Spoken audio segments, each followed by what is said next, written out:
ShireExchange.com. There's been a lot of things going on with these no-knock raids that are happening. There's in fact there's a great YouTube music video about it that just illustrates how disgusting it is that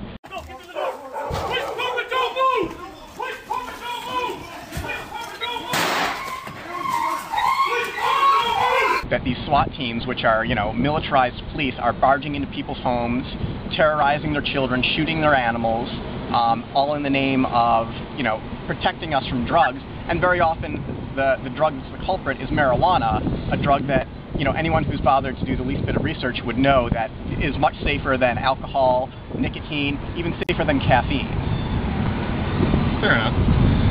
You're going to have the other side of that, though, in part, and I can speak a little bit from experience because, I'm a paramedic, so I've seen people on drugs, and some of these drugs can do really bizarre, screwed up things to people, and they act bad, and in some cases they will injure or even kill other people or die themselves from the drugs, and that's a strong reason that a lot of people like the war on drugs, because they see what these drugs do to people, and arguably, they are bad for people. It's not like a lot of these drugs are good. Marijuana is relatively harmless. It still gets you high, but it's relatively harmless in comparison to a lot of other things. But they see, the violence that results from, gangs and drugs and all that, and they see the the problems that people have with the drugs themselves, and so they continue to support the drug war. Yep, and that's where you have to make the case that, first of all, the violence is caused by the drug war. If it wasn't for the war on drugs, there wouldn't be this violence. And we're very fortunate today to have an excellent example, which is Portugal, where they decriminalize drugs. Ultimately, drug usage goes down because people who are addicted to drugs don't feel social stigma. They're willing to go out and get help. And that's what people who are addicted to drugs need. They need medical help, not jail time. Do you think it's a possible interim solution that maybe the solution is not immediately to legalize drugs, but to decriminalize them, but possibly force the people who can't control their addiction and end up hurting other people, force them into treatment, at least for the short term, because the fact is, they are hurting other people and they are on these drugs. And in some cases, those drugs are arguably a cause of their violence.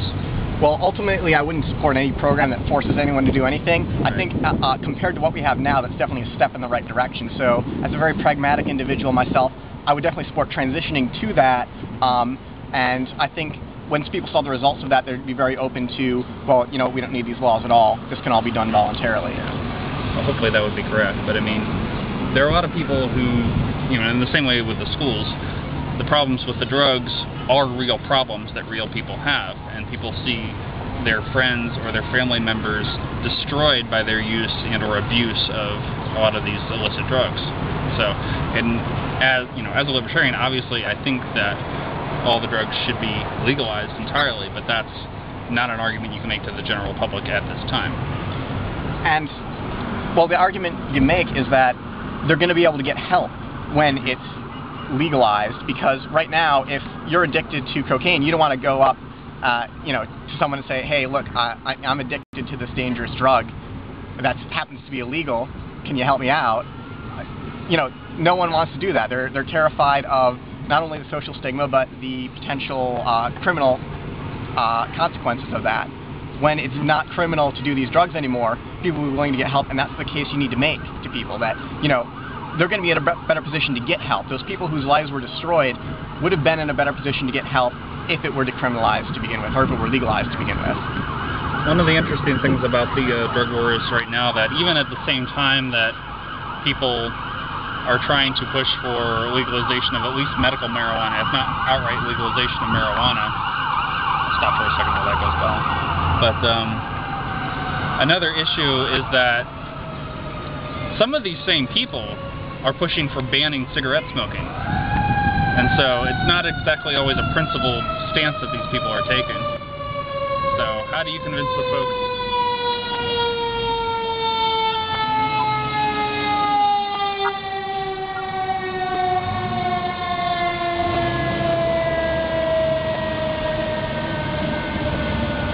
Sorry about that. Where were you? How do you convince the folks to... Well, how do you convince the folks who, for example, are pushing for the legalization of marijuana at the same time pushing for the criminalization of cigarette smoking, that their stance, is is, you know, it's apparent to us, obviously, that it's an unprincipled stance as far as liberty goes. But, I mean, as you said yourself, you know, cigarette smoking is more harmful than marijuana smoking. So they argue, well, let's legalize marijuana smoking and let's criminalize cigarette smoking. So, well, to convince these people, that's probably an uphill battle, and quite frankly, I don't think you need to convince everyone. I mean, I know the hope is that, you know, we have a win-win solution for everyone here, but the reality is there's going to be some people on the margins of any topic who won't be convinced, who have an extreme stance, they're unwavering about it, and they won't be convinced. We just have to hope that the vast majority, and I think the vast majority will, when they actually analyze the facts for themselves, will be won over by our argument that the best solution for our society is complete legalization of these, and to help the people who become addicted through charity, whether it's, you know, just you helping out a family member or charity organizations that are going to help people who find themselves in these positions. Well, hopefully people will accept those arguments because they're logical to me, and I mean it works, but it's a matter of convincing everybody else they're the right arguments to go with. Yep, so. And you know, that's why, like anything else, you want to be transitional. You don't want to take the extreme position that, okay, everything should be decriminalized tomorrow or everything should be legalized tomorrow. You can win them over much better with an argument of, you know, let's do this because this is rational, this is logical. Let's allow marijuana patients to have marijuana. That's a perfectly reasonable thing to do, because these people are using this as a legitimate drug to treat symptoms that they have, and you can continue to edge them forward rather than trying to do it overnight. A lot of libertarians, when they get into debates, they run the libertarian hardline position, they're unwavering about it, and they never convince anyone of anything. If you take a position that you're willing to make some compromises to move in the right direction, then you can actually accomplish things. I heard recently about a law or a suggestion for making it requiring a supermajority to pass a law and a simple majority to repeal a law or to remove it. What do you think about that? It's an interesting concept. It kind of runs in some ways contrary to the idea of democracy. Not that democracy and liberty are synonymous in any way, because they're not, but it would reduce the number of laws is the idea. Well, that's true, although some would argue that a lot of the existing laws are not good and they need to be changed now, and if you require a supermajority to change things, then you're not going to get something changed. No, simple majority to end a law. Well, oh, you mean to just repeal laws off the books? Right. To delete code out of the official... Well, you know, there should certainly be much more of a move to repeal bad laws, because we have so much on the books, and people talk about, you know, all the new laws they want to get passed, but there's so much bad stuff on the books, and there should be a focus on getting rid of that. And, you know, I like the recent proposal that unfortunately the court struck down, that you need a supermajority to pass a tax increase. I think there should be more things that would require a supermajority, but at the same time, you know, we need to be more vigilant about just enforcing the Constitution to begin with. Yeah. Well, on a local and or state level, I mean, one of the options that you might have instead of necessarily supermajority would be the idea that there's an automatic sunset provision that all laws say sunset after 10 years, and they either need to be renewed or they're gone. I mean, this could create problems in some instances because, you know, like, you know, there are a vast majority of people who obviously want laws against murder and rape and things like that. But on other things, issues that are more controversial yet still pass, it'd have to be renewed in 10 years. So that might be an alternative proposition instead of a supermajority.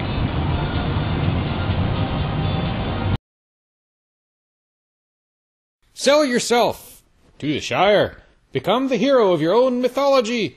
Attenuate your inner sanctum. And heed well the Celestina prophecy. ShireExchange.com